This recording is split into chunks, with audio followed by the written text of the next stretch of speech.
आज का जो हमारा टॉपिक है ये है ट्राइंगल से क्लास 9 मैथमेटिक्स थ्योरम है 7.5। If in two right triangle the hypotenuse and the one side of one triangle are equal to the hypotenuse and one side of the other triangle then the two triangles are congruent। देखो इसमें हमें क्या दिया है, statement में कह रहे हैं कि if in two right triangles, तो हमारे पास अभी जो दो ट्राइंगल्स है ये दोनों ट्राइंगल्स क्या है, राइट ट्राइंगल्स। तो सबसे पहले मैं यहाँ पर दो ट्राइंगल्स बनाए ए बी सी और डी ई एफ।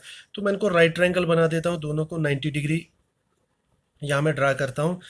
तो मेरे पास दो राइट ट्राइंगल्स है, the hypotenuse and one side of the one triangle. देखो कह रहा है कि एक ट्राइंगल की हाइपोटेन्यूज और एक दूसरी कोई साइड। तो जैसे मैं ये हाइपोटेन्यूज साइड और ये वाली साइड में ले रहा हूँ, base side, are equal to the hypotenuse and one side of the other triangle. तो क्या होगा, ये दो साइडें क्या होंगी, दूसरी ट्राइंगल के कॉरस्पॉन्डिंग साइड्स के इक्वल होगी। मींस कि हाइपोटेन्यूज साइड क्या होगी, ये इस ट्राइंगल के हाइपोटेन्यूज साइड के इक्वल होगी, और जो ये बेस वाली साइड होगी ये इस बेस के इक्वल होगी of the other triangle. Then the two triangles are congruent. तो क्या ये दोनों ट्राइंगल्स कॉन्ग्रेंट होंगे? तो हम क्या करेंगे, सबसे पहले गिवन में हम लिखेंगे जो हमारे पास क्या दिया है। गिवन में लिखेंगे हमारे पास दो ट्राइंगल्स हैं, हम लिखेंगे two triangles A B C and D E F in which, जिसमें क्या हमें दिया है, दो साइड्स और एक एक एंगल इक्वल दिया है। In which A C is equal to D F comma B C is equal to E F and, और कौन कौन सा एंगल इक्वल है, angle B is equal to angle E.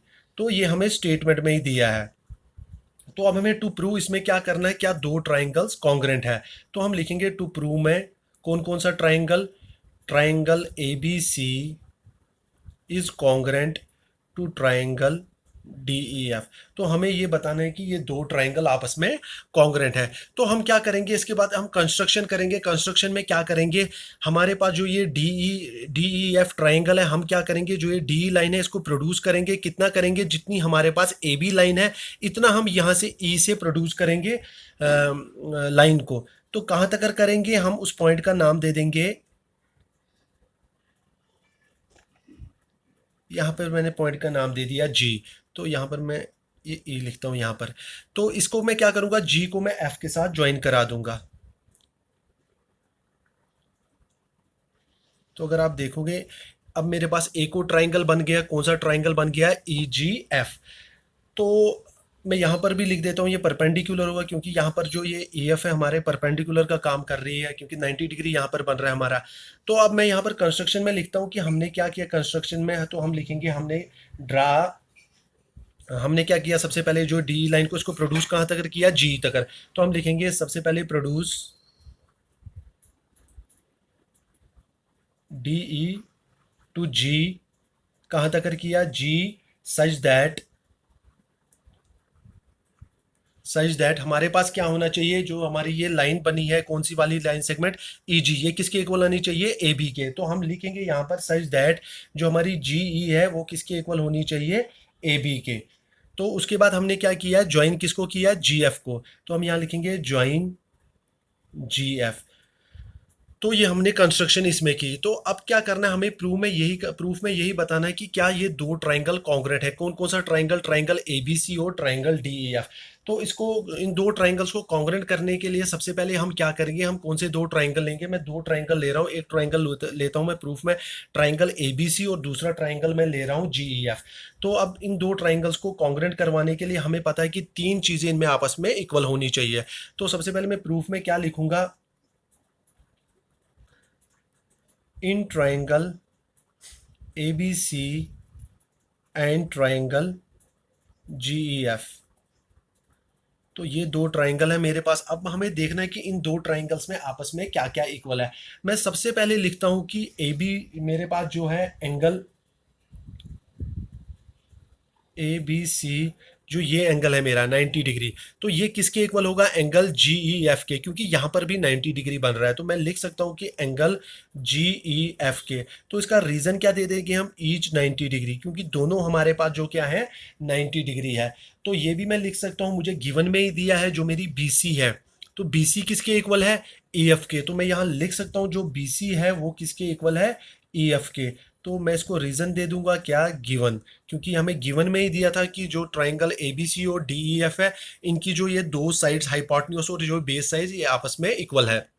तो इसके बाद दो चीजें तो ट्राइंगल्स में इक्वल हो चुकी हैं। तो अब इसके बाद मैं क्या करूंगा, अगर आप देखोगे मेरे पास जो ये ए बी लाइन है ट्राइंगल एबीसी की जो ये ए बी लाइन है, तो शुरू में जब मैंने कंस्ट्रक्शन की थी तो मैंने शुरू में कहा था जो ये लाइन डी ई है इसको प्रोड्यूस हमने करना है जी तक, मगर कितना प्रोड्यूस करना है? जितनी ए बी लाइन सेगमेंट है। तो मैं यहाँ कह सकता हूँ जो ए बी होगी वो किसके इक्वल होगी?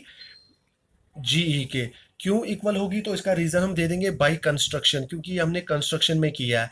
तो अगर आप देखोगे दोनों ट्राइंगल्स में तीन चीजें इक्वल हो चुकी है, तो मैं कह सकता हूं कि दोनों ट्राइंगल कॉन्ग्रेंट हो गए। Therefore triangle ABC is congruent to triangle GEF. तो अभी देखेंगे किस रूल से ये कॉन्ग्रेंट हो गए। सपोज मैं ये ट्राइंगल ले रहा हूँ ट्राइंगल एबीसी, तो अगर आप देखोगे मैंने इस ट्राइंगल एबीसी में एक तो मैंने कौन सी साइड ली? ये ए बी साइड ली। अगर आप देखोगे एक तो ये ए बी साइड ली, और कौन सा मैंने ये angle angle B A B C लिया, और कौन सी साइड ली? मैंने बी सी साइड ली। अगर आप देखोगे दो साइड्स के बीच में एंगल आ रहा है, तो मैं यहाँ लिख सकता हूँ किस रूल से कॉन्ग्रेंट हो गई? ये साइड एंगल साइड रूल से। तो जब दो ट्राइंगल्स कॉन्ग्रेंट हो जाते हैं तो हमें यह भी पता है कि उनकी कॉरस्पॉन्डिंग साइड्स और कॉरस्पॉन्डिंग एंगल्स भी इक्वल हो जाते हैं। तो मैं यहाँ लिख सकता हूँ 10 जो मेरे पास एंगल ए है वो किसके इक्वल होगा? एंगल जी के। कौन सा एंगल? अगर आप देखोगे इस ट्राइंगल का ये वाला एंगल एंगल ए, तो मैं कह सकता हूँ ये जी के इक्वल होगा। क्यों होगा? क्योंकि जब दो ट्राइंगल्स ये कॉन्ग्रेंट हो गए तो कॉरस्पॉन्डिंग एंगल और साइड्स भी इक्वल होंगी। तो साथ में मैं ये साइड भी कह सकता हूँ जो मेरे पास ये एसी साइड है, जो एसी साइड है मैं कह सकता हूँ ये किसके, जो नीचे वाला ट्राइंगल जी ई एफ है इसकी हाइपोटेन्यूज के इक्वल होगा। दो ट्राइंगल्स कॉन्ग्रेंट हो चुके हैं, कॉरस्पॉन्डिंग साइड्स भी इक्वल होंगी। तो साथ में मैं लिखूंगा and AC is equal to GF। तो इन दोनों का रीजन क्या मैं दे दूंगा? किससे हुए ये दोनों? बाई CPCT से, corresponding parts of congruent triangles. हमें पता है कि जब दो ट्राइंगल्स कॉन्ग्रेंट हो जाते हैं तो उनकी कॉरस्पॉन्डिंग साइड्स और एंगल्स भी इक्वल हो जाते हैं।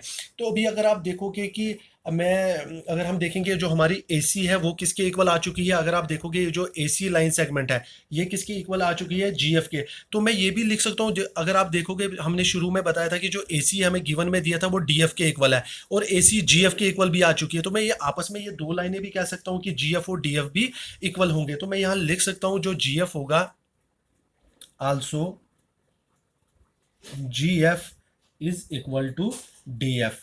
तो अभी अगर आप देखोगे GF जो है अब DF के इक्वल आ चुकी है। ये वाली लाइन सेगमेंट इस लाइन सेगमेंट के इक्वल आ चुकी है। तो हमें ये पता है कि अगर हम मैं ट्राइंगल ये मान के चलता हूँ DFG, तो इस ट्राइंगल में ये दो साइड्स अपोजिट साइड जब दो इक्वल होंगी तो इनके अपोजिट एंगल्स भी इक्वल होंगे। हमें पता है कि जब ट्राइंगल में दो साइड्स इक्वल होती हैं तो उनकी अपोजिट एंगल्स भी इक्वल होते हैं। अगर आप अभी देखोगे DF के अपोजिट में कौन सा एंगल आ रहा है? एंगल G आ रहा है। तो GF के अपोजिट में एंगल कौन सा आ रहा है? एंगल D आ रहा है। तो मैं यहाँ लिख सकता हूँ जो एंगल D है वो किसके इक्वल होगा? सॉरी, एंगल जी जो होगा वो किसके इक्वल होगा? एंगल डी के। क्यों होगा? तो यहाँ पर मैं रीजन दे दूंगा, sides opposite to equal angles are equal. तो यहाँ पर हमारे पास क्या है? एंगल्स तो इक्वल आ गए हैं, तो हम कहेंगे side opposite, sorry angle opposite, angles opposite to equal sides, to equal sides are equal. तो क्या होंगे? जो अपोजिट सॉरी इक्वल साइड्स होते हैं उनके अपोजिट एंगल भी इक्वल होते हैं। तो अभी हमारे पास ये आ चुका है एंगल जी। अभी अगर फिगर में देखोगे एंगल जी किसके इक्वल आ चुका है? एंगल डी के। तो हमें ये भी पता है एंगल ए जो वो किसके इक्वल है?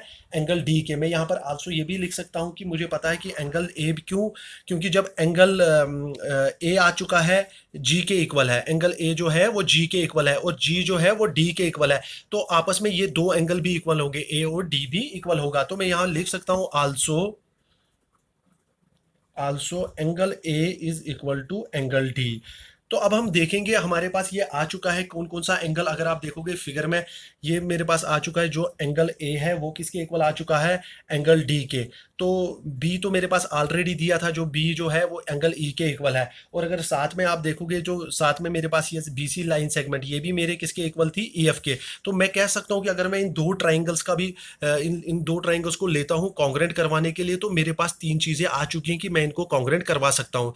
तो अभी मैं क्या करूंगा, मैं इन दो ट्राइंगल्स को लूंगा जो मुझे कॉन्ग्रेंट करवाने हैं। कौन कौन सा ट्राइंगल है मेरे पास? इन ट्राइंगल अगर आप फिगर में देखोगे, एक तो ए बी सी ट्राइंगल और डी ई एफ, ये दो ट्राइंगल्स मुझे कॉन्ग्रेंट करने थे। तो मैं क्या करूँगा, मैं लिखूँगा triangle A B C and triangle D E F. अभी आप अगर देखोगे इन दोनों ट्राइंगल्स में, सबसे पहले अगर आप देखोगे कि एंगल ए जो है वो एंगल डी के इक्वल है, क्योंकि ये हमने प्रूव कर दिया है। तो मैं यहाँ लिख सकता हूँ जो एंगल ए है वो एंगल डी के इक्वल होगा। तो रीजन दे देंगे इसका, प्रूव्ड है वो, क्योंकि हमने पहले ही प्रूव कर दिया। तो उसके बाद अगर देखोगे एंगल बी, तो मैं एंगल बी की बात कर रहा हूँ। एंगल बी जो एंगल ई के इक्वल होगा, क्यों इक्वल होगा, क्योंकि ये हमें स्टेटमेंट में ही दिया था, गिवन है, राइट, दोनों राइट एंगल ट्राइंगल है। तो मैं यहाँ लिख सकता हूँ एंगल बी जो होगा वो एंगल ई के इक्वल होगा। क्यों होगा, तो इसको रीजन दे देंगे हम, ईच 90 डिग्री। तो दो चीजें बराबर आ चुकी है। अब अगर हम तीसरी चीज की बात करें, इनमें अगर आप देखोगे स्टेटमेंट में ये भी दिया था कि जो ट्राइंगल्स, दो राइट ट्राइंगल्स की, इनकी आपस में दो साइड्स इक्वल है। एक तो हाइपोटेन्यूज थी और उसके बगैर एक और साइड, जो कौन सी साइड थी, बी सी। बी सी किसके इक्वल थी, ई एफ के। तो मैं यहाँ लिख सकता हूँ कि बी सी जो है वो किसके इक्वल होगी, ई एफ के। क्यों इक्वल होगी, शाबाश, इसका भी रीजन आएगा हमारे पास, गिवन। तो अब मैं कह सकता हूँ कि तीन चीजें जब इक्वल हो गई तो दोनों ट्राइंगल, मैंने लिखा यहाँ पर बी सी जो किसके इक्वल आ चुकी है, ई एफ के, क्योंकि रीजन मैंने दे दिया गिवन। तो मैं कह सकता हूँ कि तीन चीजें इक्वल होने के बाद दोनों ट्राइंगल कॉन्ग्रेंट हो गए। मैं लिख सकता हूँ ट्राइंगल ए बी सी जो है वो किसके कॉन्ग्रेंट हो गया, ट्राइंगल डी ई एफ के। तो अब हमें यहाँ पर देखना है ये किस रूल से कॉन्ग्रेंट हो गए, क्योंकि हमें यही दो क्वेश्चन में दिया था कि ये दो ट्राइंगल्स हमें कॉन्ग्रेंट करवाने हैं। तो अब देखेंगे अगर हम ट्राइंगल ए बी सी, तो अगर आप triangle A B, angle A लिया, ये वाला एंगल, मैं यहाँ एंगल लिख देता हूँ। और कौन सा एंगल लिया, एंगल बी लिया, मैं यहाँ पर भी एंगल लिख देता हूँ। और कौन सी साइड मैंने ली, ये बी सी ली। तो आप अगर देखोगे ये साइड जो है ये दो एंगल्स के बीच में नहीं आ रही है, इंक्लूड नहीं हो रही है। तो मैं यहाँ लिख सकता हूँ किस रूल से ये कॉन्ग्रेंट हो गए, एंगल एंगल साइड रूल से। तो मैं लिखता हूँ ट्राइंगल ए बी सी जो है वो कॉन्ग्रेंट हो चुका है ट्राइंगल डी ई एफ के, किस रूल से, एंगल एंगल साइड रूल से। तो इस तरह से मेरे ये दो ट्राइंगल कॉन्ग्रेंट हो चुके हैं। Thank you.